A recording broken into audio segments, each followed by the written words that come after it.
Hi everybody, good afternoon. I hope everybody's having a good day. I'm sitting here messing with my lighting.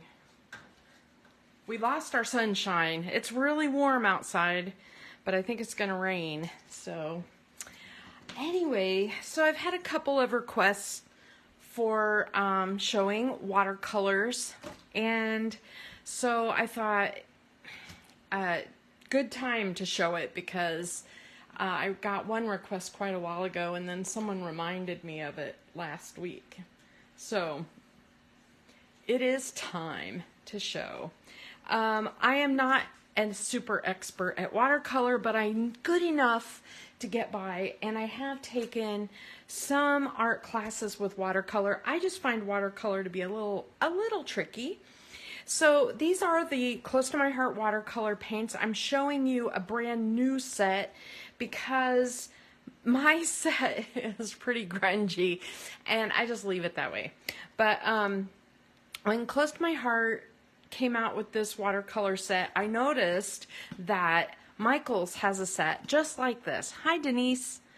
And it's like $5.99 or something. Now, I have no idea the quality of the pigment in that watercolor set, but if you want to save a little money, The other thing Close to My Heart did was they came out with this watercolor guide, and basically I put it in the files section. You might have noticed that post, but it takes all of the different, a lot of the different colors that we have in Close to My Heart world and shows you which colors to mix to create that Close to My Heart color. So it's kind of a big guide, and I did this one because it's very visual. This was actually made by a consultant last year. The newer one is more like just numbers. Use number 21, 21, 28, you know, like that. It doesn't put it into perspective the way this one does with the colors, right? So I just wanted to show you that because it is kind of fun if you're looking to match colors. Now what they did was they numbered them 1, 2, 3, 4. I just put Sharpie on this one just to show you how they numbered them, so if in case you want to do that. The watercolor paper here's my set, by the way, and you can see it's been well loved. And I washed out the lid because it was pretty bad. It's still pretty bad. I mean, you look at it, it's pretty stained because I've used a lot. And that's why I bought a second one, is because I'm hitting the bottom of some of the more used colors. So I thought I'm just going to buy a new one in case I run out. Don't want to run out. The paper that is used by Close to My Heart is the Tim Holtz Distress Watercolor cardstock. And this cardstock has an uneven surface like most watercolor papers do. It's a little bumpy. So that is like part of what a cold press watercolor cardstock is about. So it comes with 10 sheets, which is, for me, has lasted forever. I'm shocked at how long this has lasted me. Of course, I also have a Canson watercolor book. I was hesitant to show you my watercolor pictures that I've done in classes because I use liquid watercolors in my classes instead of the pans like this. And I think you should get used to one or the other. So I like to cut my cardstock down into card panel size. It's just a little easier to work with, and I just keep them all together with my watercolors so that it's ready to go. I have a paper towel over here. I always have paper towels on hand when I'm watercoloring because it's messy. And you kind of need it to dab your brush off. The other thing that I have is I have this old coffee mug, and you can see it's really grungy, that I use for my dirty brush, and then I have one with clean water. And it's funny, you guys, because my husband came over the other day, and he was like making coffee or whatever, and I saw him drinking out of this one, and I was like, you might not want to do that, man. I didn't realize I had left it near the sink, and he washed it out, but it's stained up with watercolor. I don't know what that does to your insides, but anyway, so be it. So the other thing that Close to My Heart has that's kind of fun is a couple of water brushes. They have a medium, they have a small, and water brushes are really fun for some techniques, but I learned how to watercolor using a real brush, like a regular brush, so I'm not as good. These are my cheapy water brushes. I have had these for like, I don't know, 15 or 20 years. But they're all good. These are all good. I just have a little more trouble managing with the water. These open, they unscrew, and you fill them with water, and then screw them back together, and then when you're using them, I'll show you, you squeeze them a little bit and it wets the brush, and you can squeeze water into your paints or whatever. It is really handy, and I'll use them a little bit later, but I'm going to set those aside for now. Okay, the other thing I want to talk about is ink, because most of the time we're going to be doing, you know, coloring a stamped image. I'm going to show you a few techniques today that you can practice that are kind of fun, that don't use ink. But number one choice of Close to My Heart inks is Intense Black.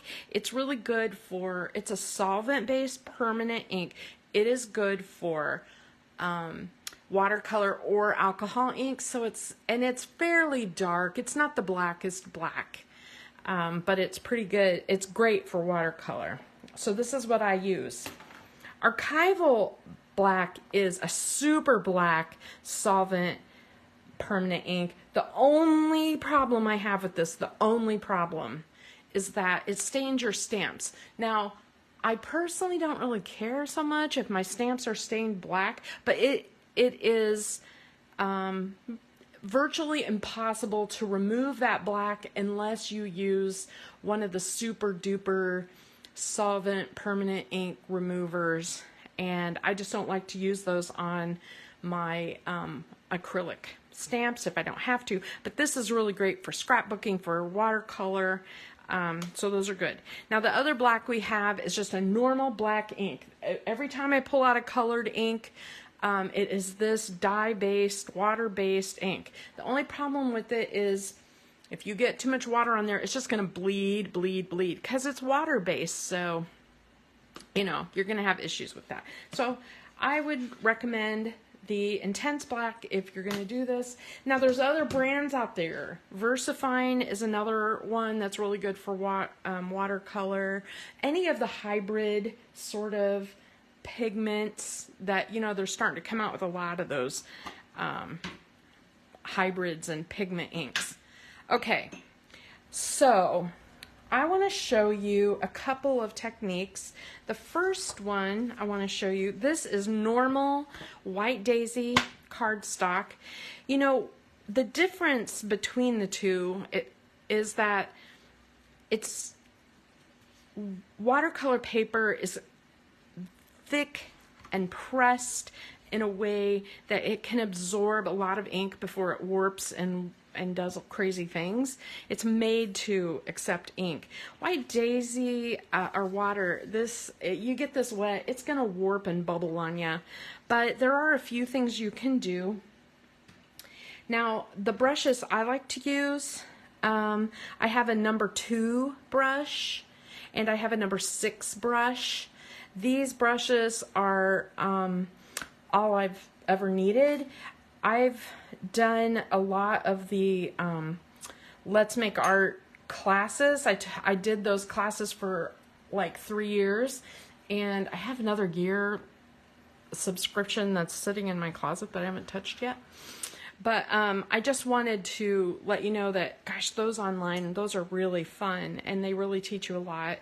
And when I was in school, I took several art classes, and watercolor was always, you know, included in that. I just was never very good at it.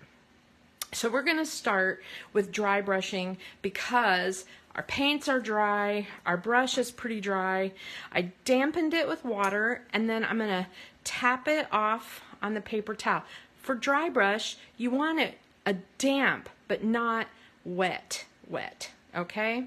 And then you're basically going to pick a color. Like here, I'm going to go into this red, and you can tell I don't clean my colors off, so if it's not a true red, whatever. And then I'm going to just drag my brush across the surface, maybe a little wetter than that. Tap, tap, tap, tap, tap. Okay. You don't want it like wet. Okay, so with the dry brush technique, you are going to get, now I'm going to do orange. You're going to get a real kind of irregular, kind of open look. That's dry brush, okay? And I need to rearrange my water. Hold on a minute. I have them backwards compared to how I normally use them. I usually use my dirty one closer to me. All right, so I'm just gonna real quick tap, tap, tap, tap, tap, dry it off as much as I can, and then I'm gonna go to yellow. My yellow is there's something about this particular yellow that I really, really love. It is like a bolder, sunnier looking yellow. Tap, tap, tap, dry it off, dry it off. Let's do a blue.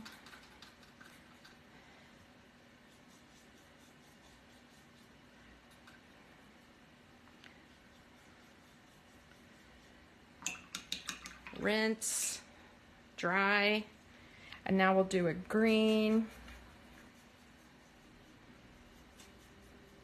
And you don't need very much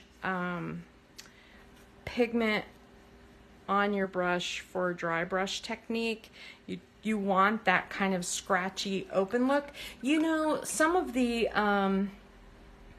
stamp sets that we've had in the, you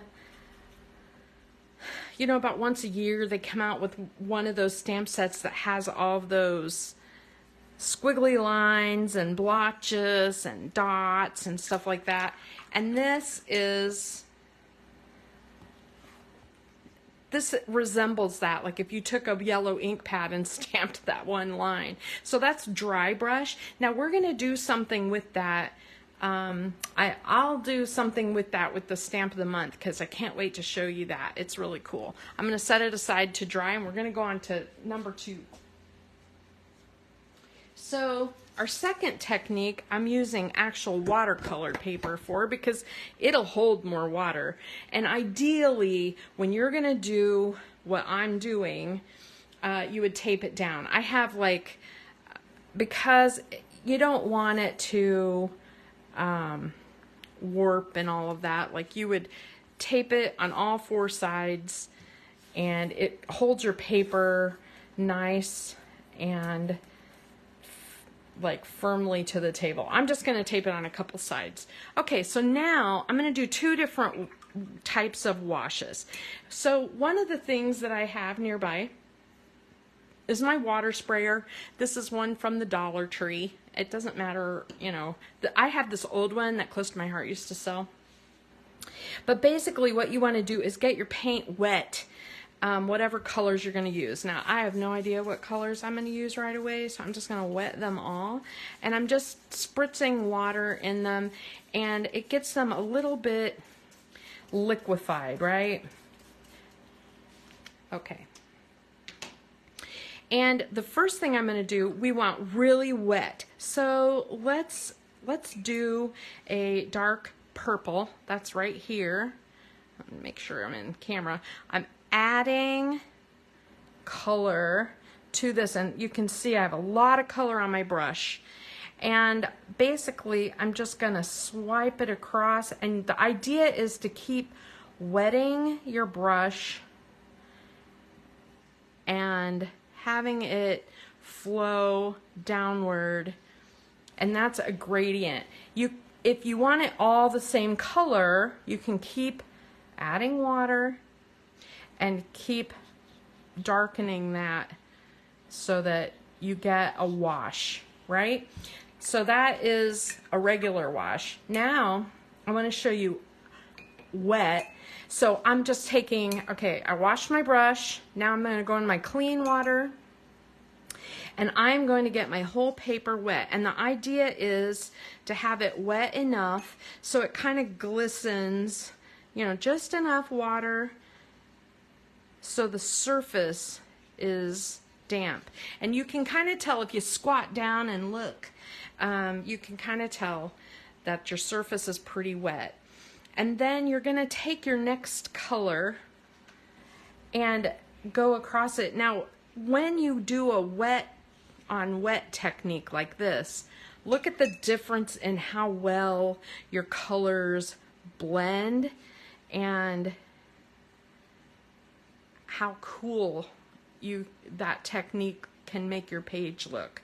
I am making a kind of a gradient wash, and you can see how the water is kind of interacting. Rinse it out. Now, if I take my clean water and just touch it across the line, I can get rid of any harsh lines that are there. Isn't that cool? I'm going to put a little more of the dark purple. Okay. And a little bit, I'm going to mix over here a little bit of the blue and the purple together to make kind of a almost like an ultraviolet blue. I want it dark. Isn't that neat? And I'm just going to go into my clean water and go down. Now, if you leave it just like that to dry, that's awesome. You can do that. But another fun thing to do, and we're going to use this as a card background in just a little bit. I have this huge container of kosher salt. And the reason I use the kosher salt is because the grains are so big. And then you can drop salt onto your watercolor paint while it's wet. Okay. And what that salt does, you know, salt is very drying, right? So that salt will absorb that ink.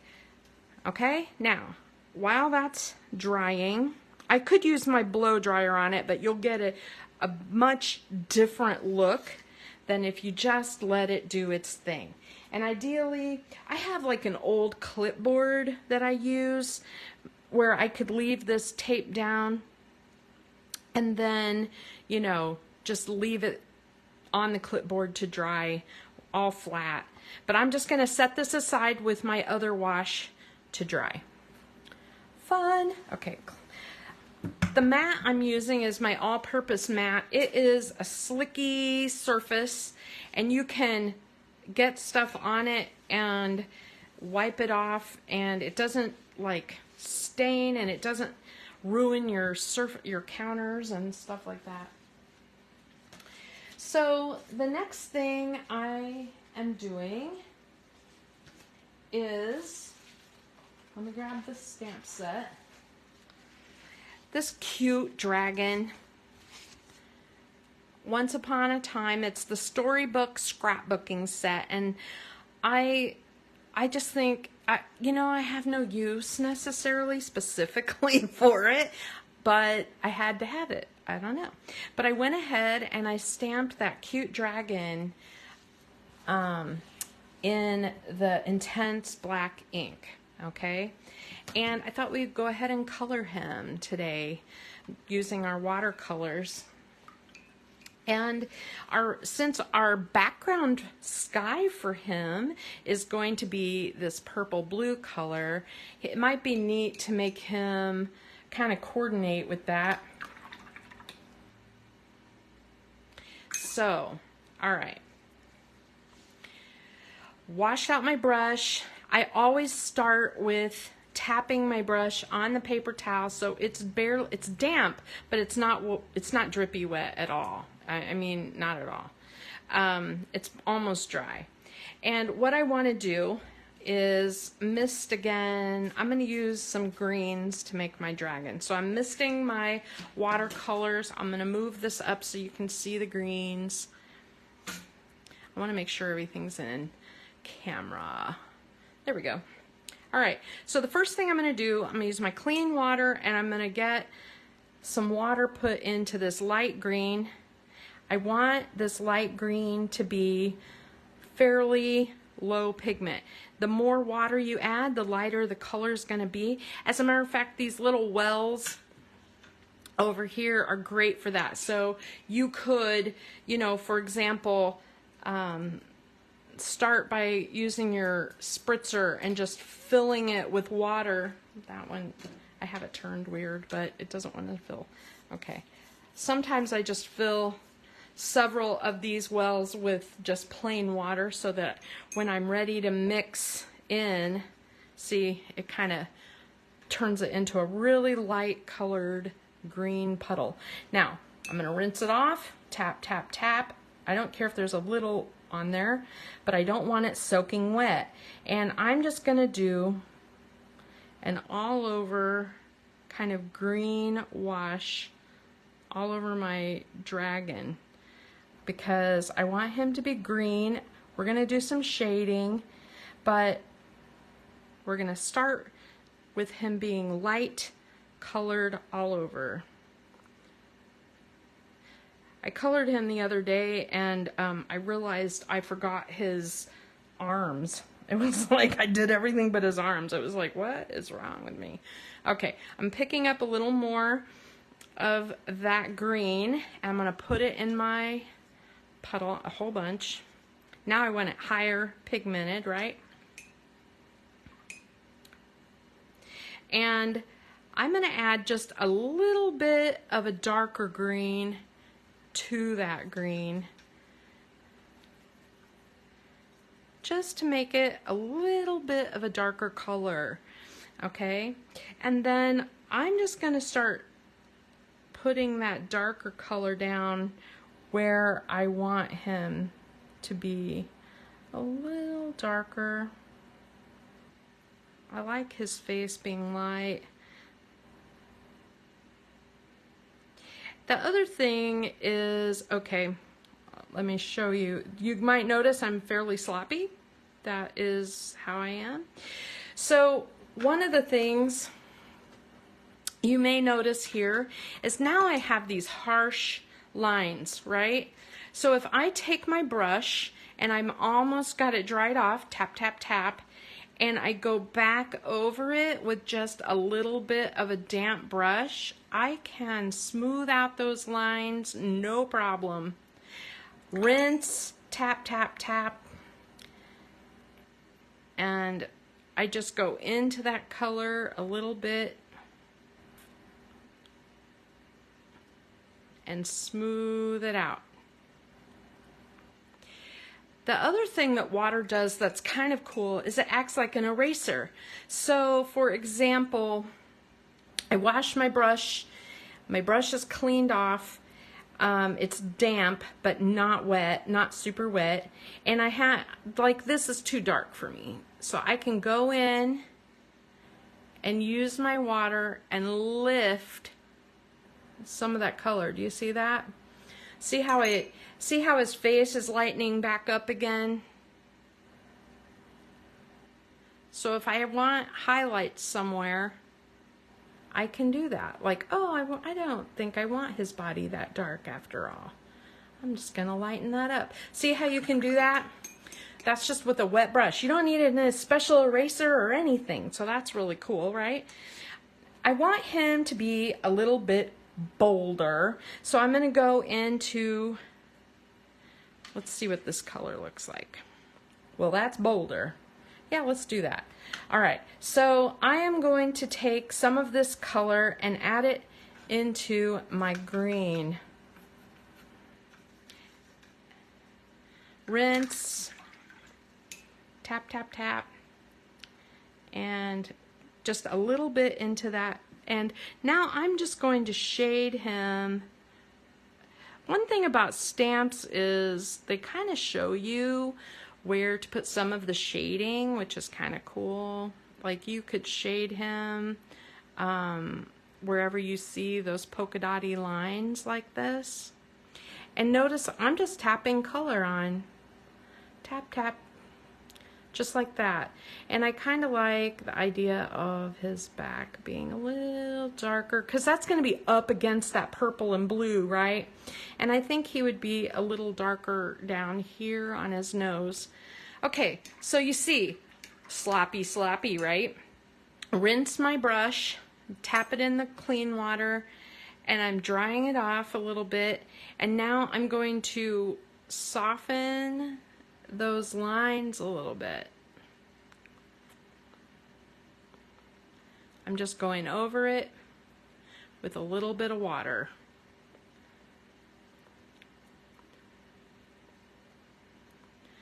And you can always take a little more water and go into the dark color and pull it up if you want. So that's another way to color. Okay. See how that's looking smoother? Okay, down here I've got it pretty blotchy, right? It's a straight line. I'm going to take it in my clean water, tap it off a little bit, and I'm just going to blend that a little more. And if you add more, let's say I don't tap my brush off and I'm adding a lot of water, it will cause that pigment in that watercolor to like just move around, and you should let it move around. It looks really cool that way. Like you don't, it's not supposed to be as controlled as like a colored pencil would be super controlling, right? You put it exactly where you want it. This is more, you know, it's gonna blend, it's gonna move, it's gonna do what it wants. I feel like his arm over there needs to be a little darker. So I'm gonna take some of that darker color and put it on here. Okay. So let's just say, oh, look at that arm. It's such a blob, right? I go in with my brush and tap it off. And if I touch it to that watercolor, it will be like an eraser. And it will remove some of that water so that it's not quite so crazy looking. All right. I like how that looks. I like how he looks. I think his ear would be a little darker. Okay, so technically right now, before I switch to a new color, I should probably let this dry.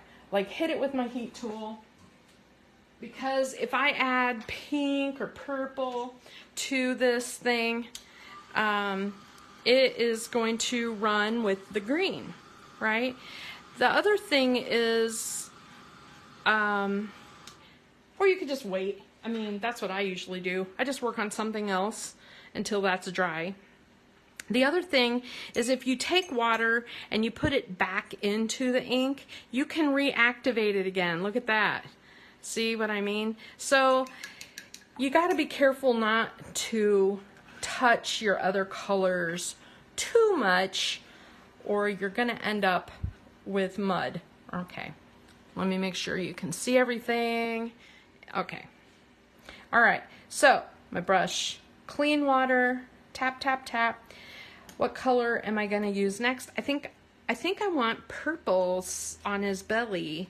I think that would be really cool, but I don't want it too dark. So let's do some pinks and some purples. I'm just gonna spray some water in those and activate those inks a little bit.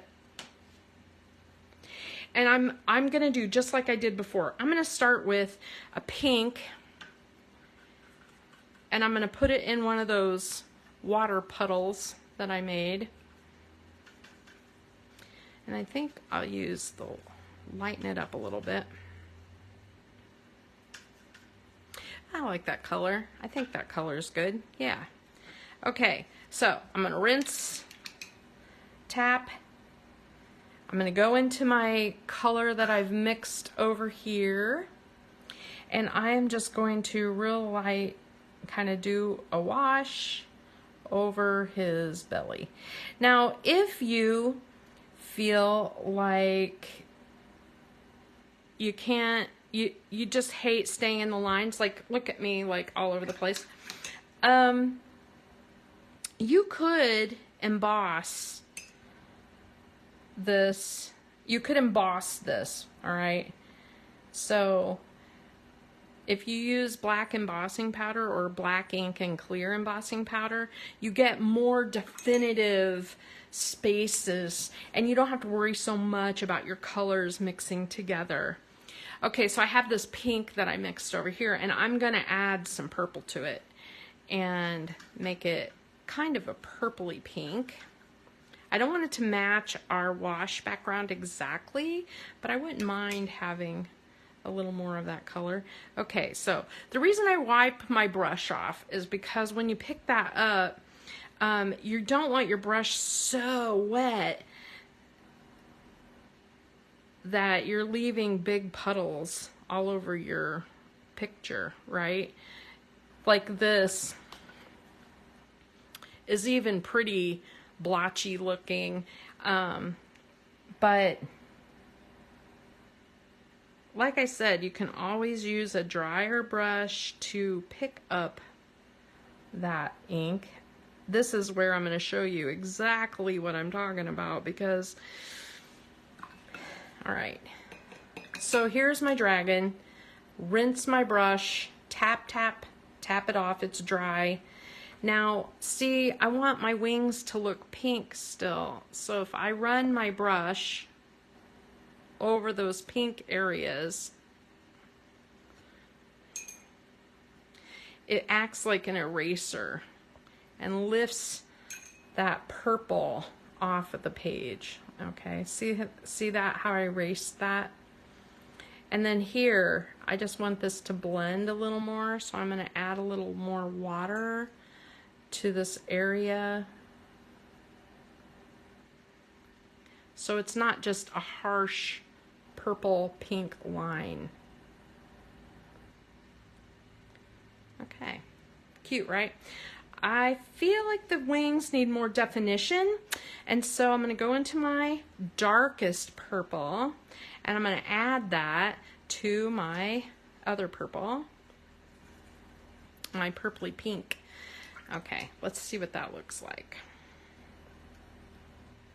Oh yeah, see, that's nice. Okay, so rinse my brush. It doesn't have to be perfectly clean, it just rinse the old color out a little bit. And I think I want his wings to be a little more purple in here. So I'm going back into that color I mixed, grabbing just a tiny bit of it, and I'm adding it. Now you can see, it's hard to do that up in the air. You can see what's happening is my brush is so wet, I'm leaving puddles, right? And I don't really want to do that. So I'm gonna rinse in clean water, tap my brush off, and then I'm gonna go in and lift some of that water up so I don't have so much water on my project. Some of the fun of watercolor is to let it do its thing and not try to be quite so controlling. I think that's probably why I have problems with it, is because I'm always trying to control the color. You know, there's definitely a lot of technique involved in learning how to color with watercolors. All right, I'm gonna go in a little bit and lift some of that purple out of there and put a little more in here. Now you can see that I have not moved to a smaller brush, even though I'm doing this tiny little space. And that is one of the things I really love about these brushes like this that come to a point, because you can just use the point to do the detail work. The other thing I think I need to do his cheek and his scales. I'm going to put just a little bit of pink in his little cheek there. What color should his scales be? How about if I make those pink too? So for those, I'm not going to add very much water at all. I want my brush to be, look how tiny they are. I could switch to a smaller brush, or I could just real lightly tap some pigment into those. And you can see I have it bled into my green just a little bit there.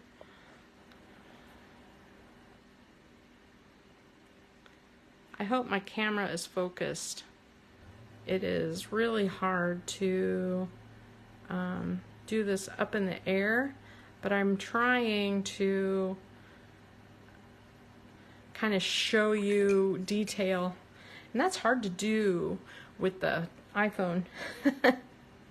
It's hard to get close enough. I'm turning him, and I'm gonna do this little sliver right here too. Now, you notice I have gotten out of the lines, right? And I'm taking my wet, clean brush and my water. Sorry, I gotta get farther away to do this. And I'm just gonna scribble some water outside of there, and I'm lifting that color so it's not so out of the lines. Here I got out of the line a little bit. I'm lifting that color here out of the line. So I'm cleaning it up. One of the last things I do is I look at a picture and I'm like, what can I do to make this a little better and not quite so, you know, not quite. I'm going to add some water to this paler pink, and I want to add just a little bit more pink to his belly. So see, I could mess with this all day. And you know, when you add more water, you activate it again so you can move things around. So there's my dragon. I need to let him dry for a moment before I cut him out, okay? So I'm gonna set him aside. Let's go back to our wash just for a minute, the wash with the salt. Now you can see that the salt is sitting on the surface and it's turned a color. It is not really stuck. It'll move around real easy. And so now I'm just going to put that in the trash, the salt. And what happens is you can kind of see where the little ink has been lifted. And that is kind of a cool effect. Now the other thing I'm going to do, remember how I told you that this is pretty dry now. One of the stamps, I'll change gears here a minute. I'm going to take this little star off of this storybook set, okay, and put it on here. And I'm going to get out my intense black ink, and I am just going to stamp some stars kind of over or near where some of that ink has been lifted. I want to make a cool starry sky that's a little bit random.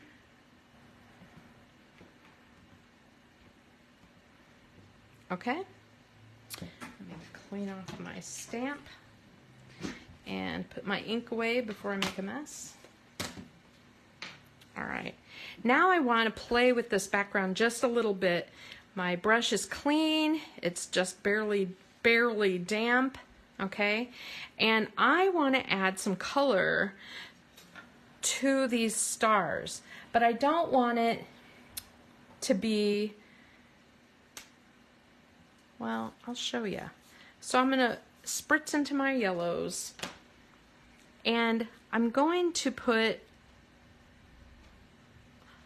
my boldest yellow, a dot of it into the star. Now I don't want it to be very wet.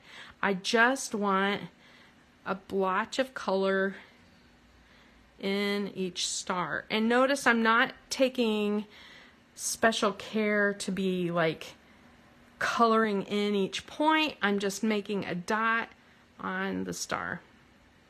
Now by adding some water to that page, I'm going to rinse my brush. I am now going to, my brush is a little bit wetter than it has been, but not a lot. I'm going to go into that star and I'm going to just do a circle around it. Rinse, and I'm going to go into that yellow and do another circle around it. Rinse, and I'm going to do that for all of them. And what that's doing is picking up that yellow color, and it's kind of mixing it with the background a little bit, but it's also acting as a little bit of an eraser around the stars. And don't worry about it looking like, you know, big circles. We'll fix that. The idea is we're reactivating that ink just a little bit, and you can kind of see the stars have a little bit of like a halo around them. Okay, like that. Do you see that? So that yellow kind of mixed with the blue made sort of a green. Now I'm going to go into my little bit lighter yellow, and I'm going to do that again on the ones that I want to be more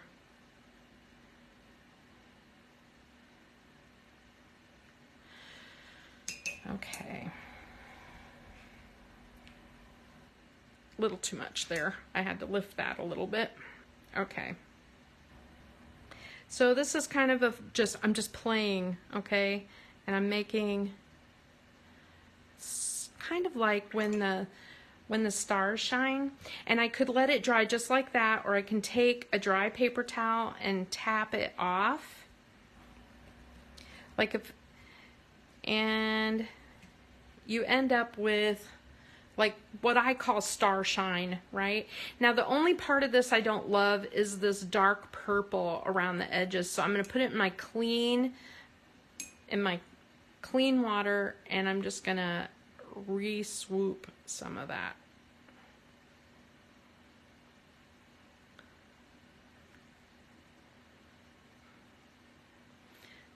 Because I really didn't want like a harsh edge there, okay? There we go. There we go. Fixed. And we have star shine. Da-da-da. All right, that needs to dry just for a sec. And while that's drying, my dragon is now pretty dry. I am going to go ahead and use my die cut to cut him out. I have my spellbinder kind of off camera here. I don't know what you guys use, but it's just a little clunky for putting it on camera. It's just a little big, but basically we end up with this cute little dragon. This I'm going to throw away.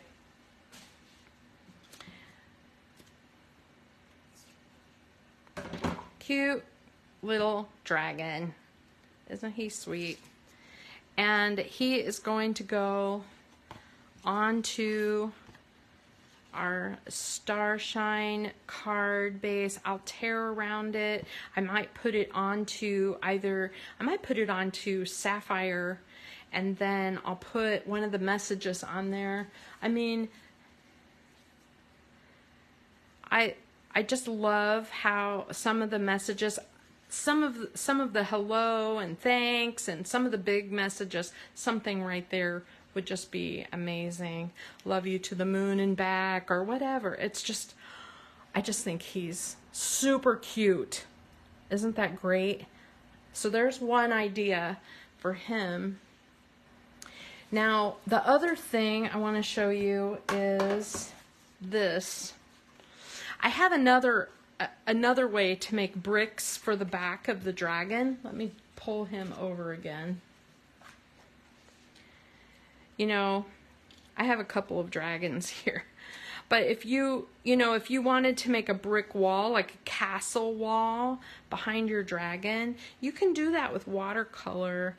And so I like to use these deeper colors down here. Let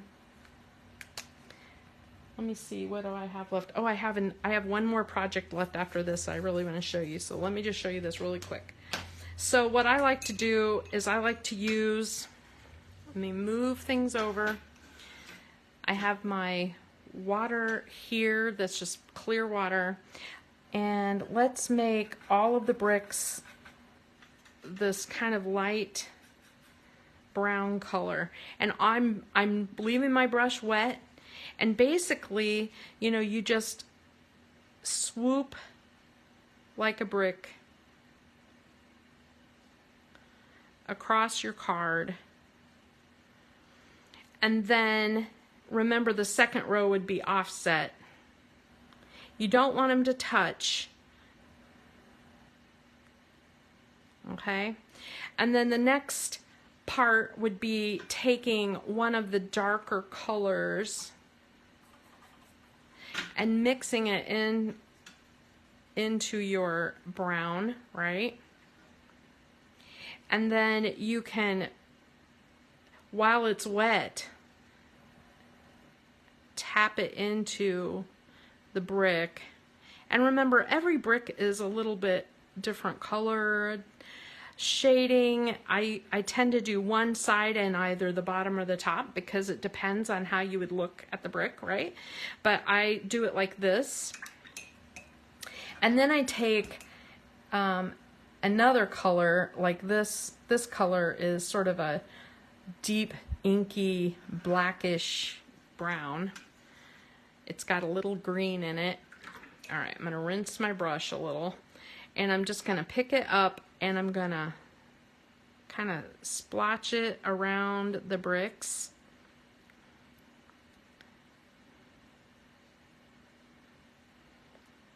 And the last step I do is I take my brush and I dry it almost all the way off, and I just run it across. And try to go from light to dark. And you can kind of see what's happening. I'm going from the light into the dark, and it's recoloring my brick but giving it more of a mottled look. That one got really wet, so I'm going to lift some of that water. Light into the dark. And you can see that the bricks, they look kind of, you know, rustic, but that's what a castle wall would be. And then when it's all dry, I just sort of took my brush real lightly damp over the areas where you want the grout or mortar to be. Cool, right? That's a really cool look for a wall. Okay, we have one more project I want to show. The idea, let me see, I thought I had a finished card. I don't don't know what I did with it. It's probably, oh yeah, here it is. Here's the technique that I want to show you how to do. This is a card that I made in the fall using watercolor and a blotching technique. Okay, so let me just show you how that works real quick, because you can do this with anything and any color. Look how dirty my water is getting. All right, clean brush. Now I'm going to take my clean water and I'm going to, why don't I use my, I'll use my, make sure that's clean, I'm going to squeeze some water out. You can tell I've been using these a lot, onto my paper, and I want it to be glistening wet, just like before. And now I'm going to take colors, and you can use, you know, any colors that you want, but you're just going to blob some color like that. Now, one thing about the water brushes is you can squeeze the water out and it'll help clean your brush without having so much, you know, water here, but that's okay. Now I'm going to use a little bit of the purple.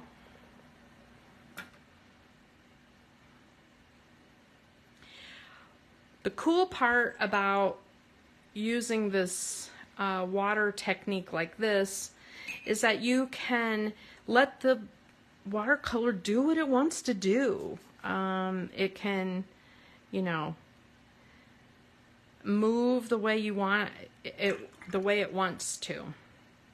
You do not have to control it. You can let it do its thing. So I am just putting color, letting it run however it wants. What other color should I use in the middle? Maybe a dark pink.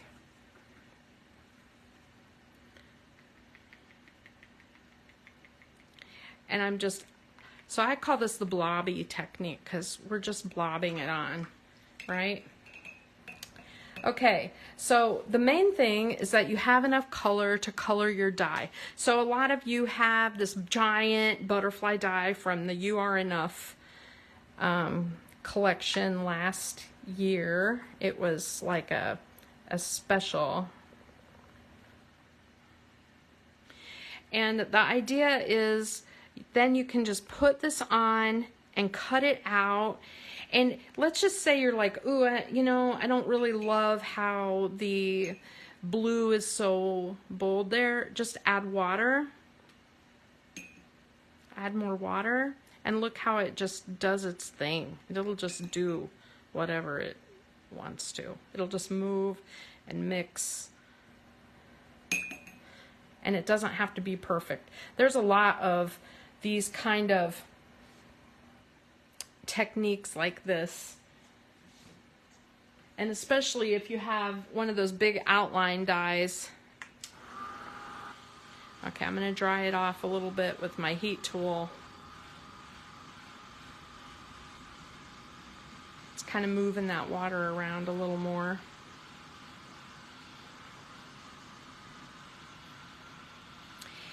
So this might take just a sec here. What do you think so far? Now, another thing before I have this totally dry, this is a weird thing, but I want to show you if you take some like saran wrap, cling wrap, okay, and you just want a little, there's a couple of things you can do. One, you can smush it and do this kind of thing to it when it's almost completely dry, and it lifts some of that color and gives it a texture. The other thing that you can do though is you can take your, like one of the distress ink tools, and wrap it around the plastic around the tip, and then you could blotch it into a color and get some on it, and then add more color to it. So depending on, you know, how you want it to look. I feel like right now we're blending it to the point where it's gonna start looking like mud pretty soon. But you get the idea, like you can play around with the technique and how it looks and get different looks for it. All right, I just want this to dry so I can make that butterfly. Well, I don't know if it'll be dry enough. But basically you cut that out and then make it into your shape. And I like to splatter the background of my card base. So you can kind of see, I'm gonna pull that close. And I just use, my paintbrush and get it really, really wet. You know, I'm using that. And then just tap it onto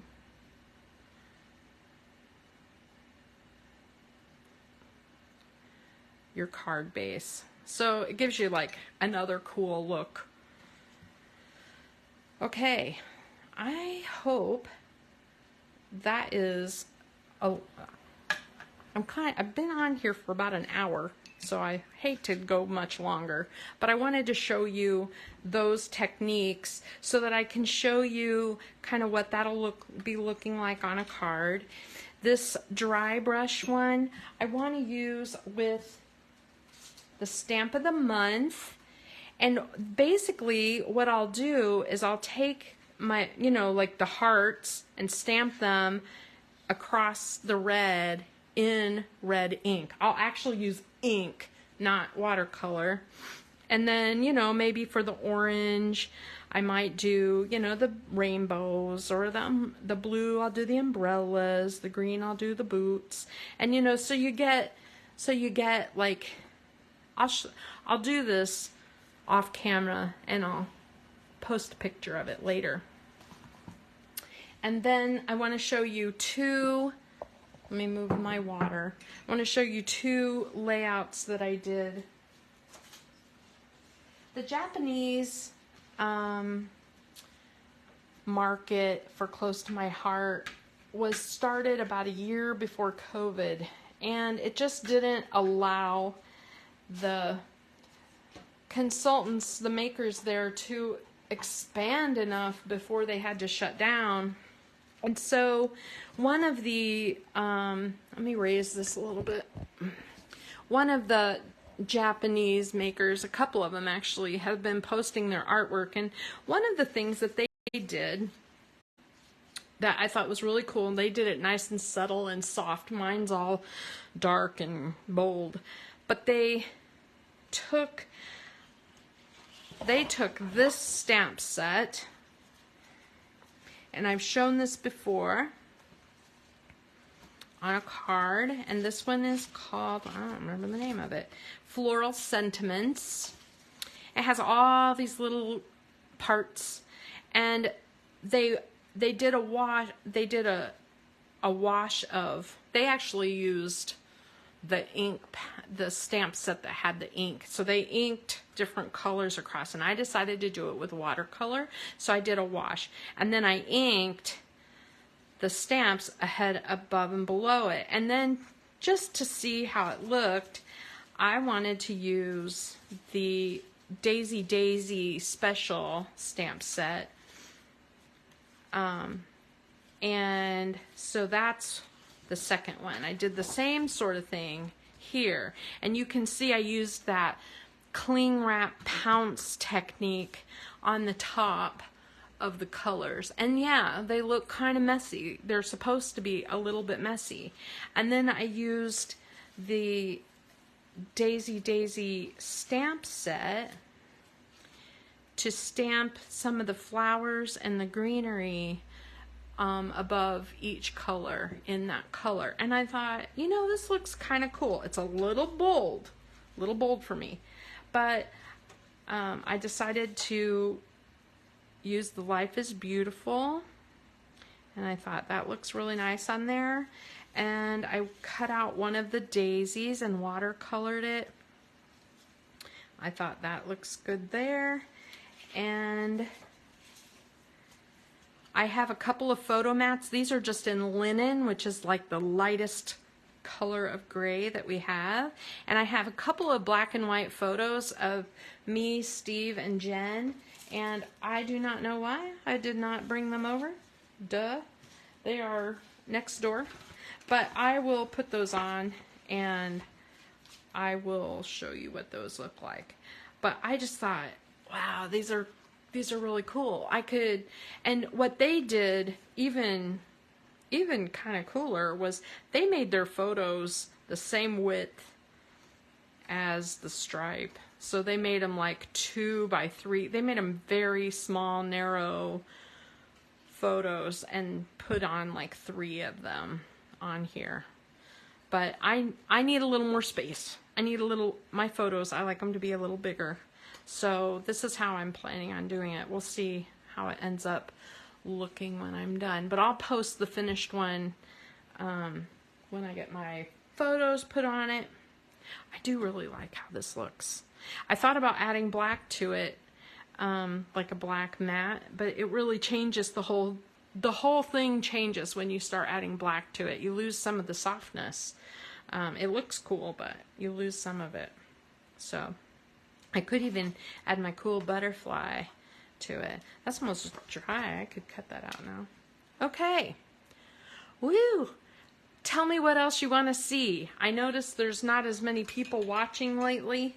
I would love to show you more, or if there's a stamp set that you really want to see, or a technique you really want to focus on. You want to do more watercolor? I'm cool with that. Just let me know. I feel a little bit at a loss. I know everybody gets busy, but I just keep crafting and doing my thing, and I want to make sure that I'm showing you guys things that you like to see too. So definitely let me know what you think. And I'll be posting pictures of some of the artwork that we've made today. So I appreciate you being here. I know. Storybook, are you talking about the paper or the stamps? Because I have both. And someone else today just requested the storybook paper also. And so I thought, well, I can definitely do that because I love it. And I bought a couple of packs of that. So we can play with that maybe next week. All right. Have a good afternoon. Try to stay dry. Bye-bye.